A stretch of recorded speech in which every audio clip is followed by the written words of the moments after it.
مجھے بیحد خوشی ہو رہی ہے کہ 33 سال بعد میں نہ ہی پاکستان میں واپس آیا ہوں، خصوصاً لاہور میں، اور وہ بھی قرآن اکیڈمی میں پھر سے 33 سال بعد میں نے قدم رکھا ہوں۔ ماشاء اللہ مجھے کافی ماشاء اللہ بیحد خوشی محسوس ہو رہی ہے، لیکن ساتھ ساتھ ڈاکٹر احسان احمد صاحب رحمہ اللہ کمی بھی محسوس ہو رہی ہے۔ اور اکثر جب میں پاکستانیوں سے جتنے پاکستانی ملاقات کرتا ہوں تو اکثر کہتے ہیں کہ جب ڈاکٹر اسرار احمد صاحب زندہ تھے تو ہم نے ان کی اتنی قدر نہیں کی جتنی کرنا چاہیے، لیکن ابھی جو کہتے ہیں تقریر میں ابھی ہمیں احساس ہوتا ہے۔ اور جیسے کہ آپ جانتے ہوں گے کہ میں شیخ احمد دیدہ صاحب سے متاثر ہو کے جو میڈیکل کالج میں تھا 1987 دسمبر میں ان سے ملاقات کی، اور تقریباً 3.5 سال بعد میں ڈاکٹر اسرار احمد صاحب سے ملاقات کی۔ یہ دونوں شخص تھے جو مجھے متاثر کیے، اور ان کے وجہ سے میں ڈاکٹر آف باڈی سے ڈاکٹر آف سول بنا، جسم کے ڈاکٹر سے روح کا ڈاکٹر۔ جب دیدہ صاحب سے متاثر ہوا میں تو اس کے بعد میں اسلامک ویڈیو کیسٹ باقر جتنے باقی مقررین تھے ان کی سننے لگا، اور اکثر انگریزی میں سنتا تھا۔ واحد اردو تقریر اگر سنتا تھا تو ڈاکٹر احسان احمد صاحب، کیونکہ مجھے شوق تھا ویڈیو کیسٹ کلیکٹ کرنے کا۔ تو جب میں امریکہ گیا تھا اور باقی دیگر ممالک، تو وہاں مجھے ڈاکٹر صاحب کی کیسٹ ملے، اور اس کے بعد اگر میں اردو میں میرے لحاظ سے ان کے علاوہ میں کسی اور کی ویڈیو کیسٹ نہیں دیکھا، میں تھوڑا چند منٹ ہو سکتا ہے۔ ڈاکٹر اسرار احمد صاحب کی اردو فصیح تھی،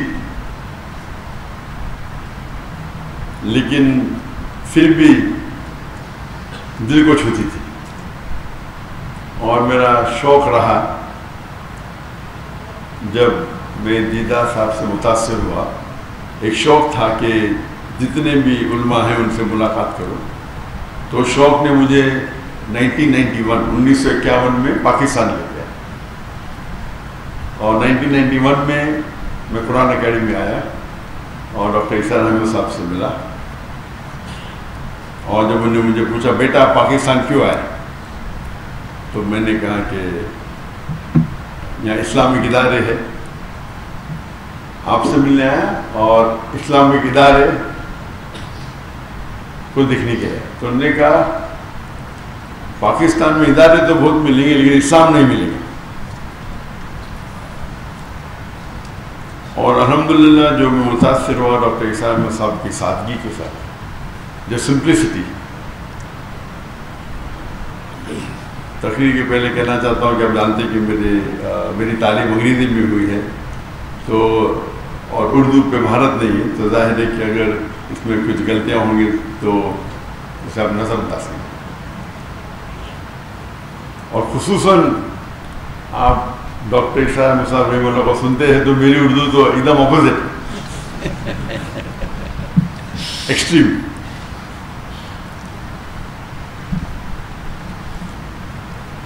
تو جب یہاں ان سے ملاقات کی، گفتگو تو کئی ہوئی، لیکن سب سے جو اہم مدعا تھا، انہوں نے پوچھا کہ اور میں MBBS سے فارغ ہوا تھا اور میں انٹرنشپ کر رہا تھا۔ انٹرنشپ کرنا ضروری 1 سال کے لیے، 4.5 سال کی پڑھائی ہوتی ہے، 1 سال کا انٹرنشپ تھا۔ اس ٹائم میں پاکستان چند ہفتوں کے لیے آیا تھا، تو انہوں نے کہا آپ کیا کرنا چاہتے ہیں؟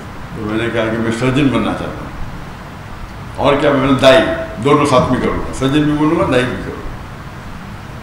تب ڈاکٹر صاحب نے کہا کہ میں نے 7 سال کوشش کی ڈاکٹر اور دائی دونوں بننے کی، لیکن میں ناکامیاب رہا۔ اگر آپ مہارت چاہتے ہیں تو دونوں میں سے ایک چننا پڑے گا،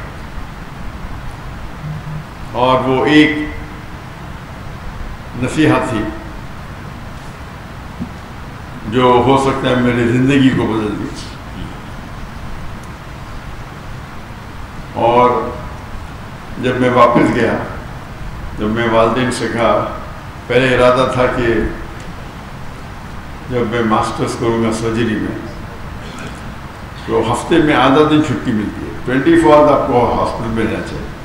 آدھا دن چھٹی ملیں گی، اس ٹائم 2 گھنٹہ میں دعوتی کام کروں گا. ہم نے ادارہ قائم کیا تھا اسلامک ریسرچ فاؤنڈیشن 1951 میں 1991 میں. تو جو میرا تصور تھا کہ ہفتے میں 2 گھنٹہ دوں گا ادارے کے لیے، باقی ٹائم میڈیکل کے لیے. والدین نے کہا نو پرابلم. پھر میں نے کہا کہ میں روز 2 گھنٹہ دینا چاہتا ہوں. پھر میرا ارادہ بدل گیا کہ میں ابھی سرجری نہیں کروں گا. سرجری میں 24 گھنٹہ رہنے پڑتا ہے. اگر میں ریڈیولوجی کروں تو 24 گھنٹہ رہنے کی ضرورت نہیں. تو میرا ذہن تبدیل ہو گیا، ریڈیولوجی کروں گا، اس کے اندر 24 گھنٹہ ہاسپٹل میں رہنے کی ضرورت ہے. اور میں نے کہا میرے والدین سے، میرے والد بھی ڈاکٹر تھے، میرا بھائی بھی ڈاکٹر تھے، ریڈیولوجی کروں گا اور پھر روز 2 گھنٹہ دعوتی کام کروں گا. والدین نے بولا نو پرابلم، جیسے آپ کی مرضی. پھر چند ہفتے اور گئے اور اس وقت ہم نے قائم کیا ایک پیتھولوجیکل سینٹر، جو میں اور میرے بھائی 50-50% پارٹنر تھے، اسے قائم کیا. اور پھر میں نے کہا کہ ابھی 50% میڈیسن 50% دعویٰ کریں گے. والدین نے کہا نو پرابلم. پھر میں نے کہا 2 آورز میڈیکل کریں گے اور باقی ٹائم دعویٰ کریں گے. بھائی نے بولا نو پرابلم، والدین نے بولا نو پرابلم. پھر میں بولا فل ٹائم دعویٰ کروں گا. اور یہ سارا سلسلہ 1 سال سے کم میں ہوگا. ایسا نہیں کہ 5-10 سال بعد، میں بھی 8-9 مہینے میں.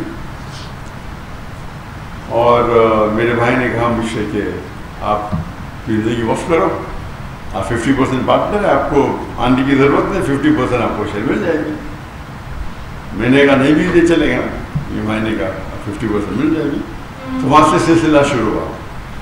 بعض واپس سے آتے ڈاکٹر اسلام السلام رحم اللہ، جو ان کی ایڈوائس تھی کہ اگر دائی کو سکسیسفل ہونا ہے تو اپنے ضرورت جو آپ کی ضرورت کی چیزیں ہیں اسے کم کرو، اپنی ریکوائرمنٹس کو کم کرو تاکہ کوئی بھی آپ کو اس پہ محتاج نہ رہنے پڑے. اگر آپ کی ضرورت زیادہ ہے تو پھر آپ کو شاید زیادہ پیسہ لگے گا، 10 لاکھ مہینے کا لگے گا، 20 لاکھ لگے گا. پھر 10 لاکھ نہیں ملیں گے تو آپ دوسری بات کریں گے. اگر آپ کو حق کی بات کرنا ہے اور اپنی زندگی وقف کرنا ہے تو اپنی ضرورت کو کم کرو یا ریکوائرمنٹس کو کم کرو. اور یہ جو نصیحت انہوں نے مجھے دی، اس کو میں نے دل میں سنبھال کے رکھا. اور آج بھی میں کہتا ہوں، جب میں نے دعوتی کام شروع کیا تو فیملی کا فل سپورٹ تھا، تو کام کرنے کی ضرورت ہی نہیں تھی.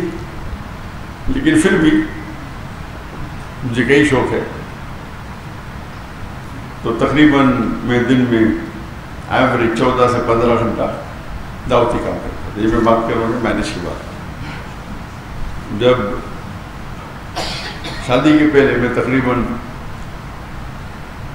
9-10 گھنٹے دیتا تھا دعوتی کام میں. تو لوگوں نے کہا کہ شادی کرو گے تو ٹائم کم ہو جائے گا. تو اسکول میں سیکھا تھا وین ڈائیگرام. وین ڈائیگرام مطلب ایسی چیز کرو جو 2 چیز ایک ساتھ میں ہو. تو میں نے دائیا سے شادی کی.